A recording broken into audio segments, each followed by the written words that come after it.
Hi everyone, ಹೇಗಿದ್ದೀರಾ ಎಲ್ಲರೂ? ನಾನು ಇವತ್ತು ನಿಮಗೆ ಒಂದು ಪುಟ್ಟು ಮಿಷಿನ್ ಇಲ್ಲದೆ ಹೀಗೆ ನಾರ್ಮಲ್ ಪುಟ್ಟು ಹೇಗೆ ಮಾಡ್ಬೋದು ಅಂತ ಈ ವಿಡಿಯೋದಲ್ಲಿ ತಿಳಿಸ್ತಾ ಇದ್ದೀನಿ ನಿಮಗೆ. ನೋಡೋಣ ಬನ್ನಿ. ಇಲ್ಲಿ ಪುಟ್ಟು ಪೌಡರನ್ನು ತೆಗೆದುಕೊಂಡು ಇದ್ದೀನಿ ನೋಡಿ. ಪುಟ್ಟು ಪೌಡರ್ಗೆ ತೆಂಗಿನ ತುರಿ ಮತ್ತು ಉಪ್ಪನ್ನು ಹಾಕಿ ಸ್ವಲ್ಪ ನೀರು ಹಾಕಿ ಮಿಕ್ಸ್ ಮಾಡ್ತಾ ಇದ್ದೀನಿ ನೋಡಿ. ಈ ಥರ ಮಿಕ್ಸ್ ಮಾಡ್ತಾ ಇದ್ದೀನಿ. ಚೆನ್ನಾಗಿ ಸ್ವಲ್ಪ ಸ್ವಲ್ಪ ನೀರನ್ನು ಹಾಕಿ ಚೆನ್ನಾಗಿ ಮಿಕ್ಸ್ ಮಾಡಬೇಕು. ಈ ಥರ ಸ್ವಲ್ಪನೇ ನೀರು ಹಾಕಬೇಕು, ಒಂದೇ ಸಲ ಹಾಕಬಾರ್ದು.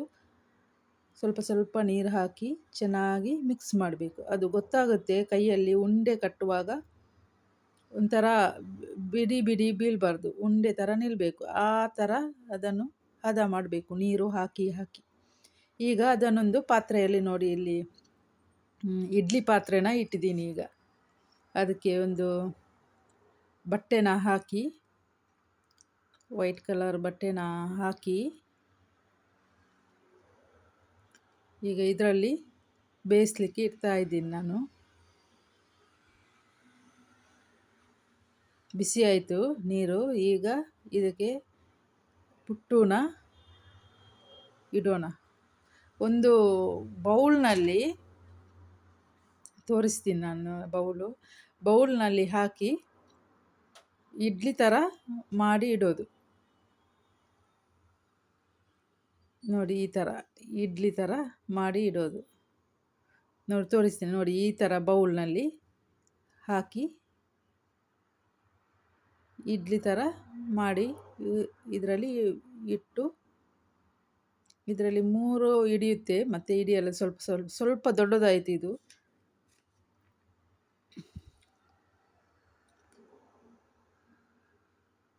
ನೋಡಿ, ಈ ಥರ ಪ್ರೆಸ್ ಮಾಡಿ ಸ್ವಲ್ಪ, ಮತ್ತು ಚೆನ್ನಾಗಿ ಬರುತ್ತೆ ಅದು ಇಡ್ಲಿ ಥರ ನೋಡಿ. ಈಗ ಇದನ್ನು ಕೂಡ ಇಡೋಣ ಇಲ್ಲಿ.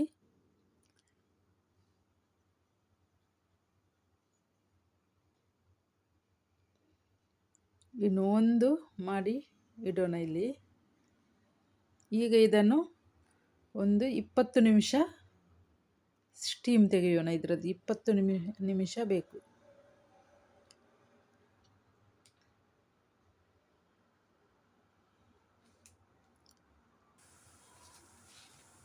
ನಿಮಿಷ ಆಯಿತು ನೋಡಿ. ಈಗ ಚೆನ್ನಾಗಿ ಬೆಂದಿದೆ ಇದು. ತೆಗೆದು ತೋರಿಸ್ತೀನಿ ನಿಮಗೆ ನೋಡಿ. ತಣ್ಣಗಾದ್ಮೇಲೆ ತೆಗೆಯೋಣ ಪ್ಲೇಟಿಗೆ ನೋಡಿ. ಪ್ಲೇಟಿಗೆ ತೆಗೆದು ಬಿಟ್ಟಿದ್ದೀನಿ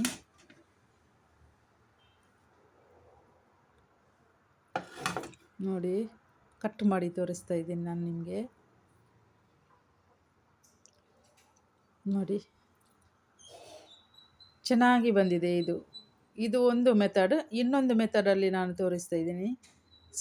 ಸ್ವಲ್ಪ ಸಣ್ಣದ ಮಾಡಿ ಇನ್ನೊಂದು ಮೆಥಡಲ್ಲಿ ತೋರಿಸ್ತಾ ಇದ್ದೀನಿ ನೋಡಿ. ಇದು ಲೋಟದಲ್ಲಿ ಮಾಡಿದ್ದು ನೋಡಿ. ಇದು ಸಣ್ಣ ಲೋಟ ಇದೆಯಲ್ಲ, ಅದರಲ್ಲಿ ಮಾಡಿ ಸ್ವಲ್ಪ ಹಾಕಿ, ಇದು ಸಣ್ಣದು ನೋಡಿ. ಇದು ಚೆನ್ನಾಗಿ ಬಂದಿದೆ. ಈ ಥರ ಇನ್ನೊಂದು ಮೆಥಡ್. ಇದು ದೊಡ್ಡದು ಬೇಡ ಅಂದರೆ ಈ ಥರನೂ ಸಣ್ಣದಾಗಿ ಮಾಡ್ಬೋದು ಲೋಟದಲ್ಲಿ ನೋಡಿ. ಚೆನ್ನಾಗಿ ಬಂದಿದೆ ಇದು ಕೂಡ.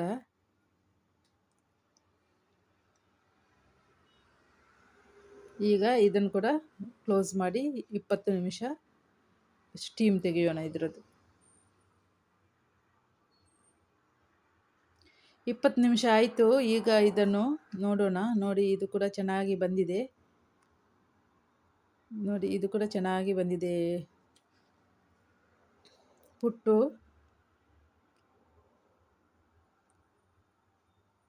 ಈಸಿಯಾಗಿ ಪುಟ್ಟು ಮಿಷಿನ್ ಇಲ್ಲದೆ ಈ ಥರನೂ ಮಾಡ್ಬೋದು ಅಂತ ನಾನು ನಿಮಗೆ ಇದರಲ್ಲಿ ತೋರಿಸ್ತಾ ಇದ್ದೀನಿ. ಈಗ ಇದಕ್ಕೆ ಕಡಲೆ ಸಾಂಬಾರು ಇದ್ದರೆ ಸೂಪರ್ ಕಾಂಬಿನೇಷನ್ ಅಂತ ಹೇಳ್ಬೋದು. ನಾನು ಅದನ್ನೇ ಮಾಡಿದ್ದೀನಿ ಇವತ್ತು, ಕಡಲೆ ಸಾಂಬಾರು. ನೀವು ಮಾಡಿ ಮನೆಯಲ್ಲಿ ನೋಡಿ. ಈ ಥರ ಮಾಡಿ ಹೇಗೆ ಬರುತ್ತೆ ಅಂತ ನೋಡಿ. ತುಂಬ ಟೇಸ್ಟ್ ಆಗುತ್ತೆ ಪುಟ್ಟು ಅಂತೂ. ಕಡಲೆ ಸಾಂಬಾರು ಮತ್ತು ಪುಟ್ಟು ಇದ್ದರೆ ಚೆನ್ನಾಗಿ ಕಾಂಬಿನೇಷನ್ ತುಂಬ ಚೆನ್ನಾಗಿ ಆಗುತ್ತೆ ತಿನ್ನಲಿಕ್ಕೆ. ನೀವು ನೋಡಿ ಮನೆಯಲ್ಲಿ ಟ್ರೈ ಮಾಡಿ. ಮತ್ತು ಪುಟ್ಟು ಮಿಷಿನ್ ಇಲ್ಲದೆ ಈ ರೀತಿ ಟ್ರೈ ಮಾಡಿ, ಸಣ್ಣ ಸಣ್ಣದಾಗಿ ಮಾಡ್ಬೋದು. ನೀವು ಮಾಡಿ ಮತ್ತು ಕಮೆಂಟ್ ಬಾಕ್ಸಲ್ಲಿ ತಿಳಿಸಿ ಹೇಗೆ ಆಗಿದೆ ಅಂತ. ಈಸಿ ಇದೆ, ನೀವು ಮಾಡಿ ಅಂತ ಹೇಳ್ತಾ ಇಷ್ಟರ ತನಕ ನನ್ನ ವೀಡಿಯೋ ನೋಡಿದ್ದಕ್ಕಾಗಿ thank you so much. Bye bye bye everyone.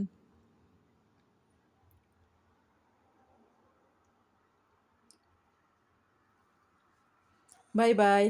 ಈಗ ನಾನು ತಿಂತಾ ಇದ್ದೀನಿ, ನೀವು ಬನ್ನಿ.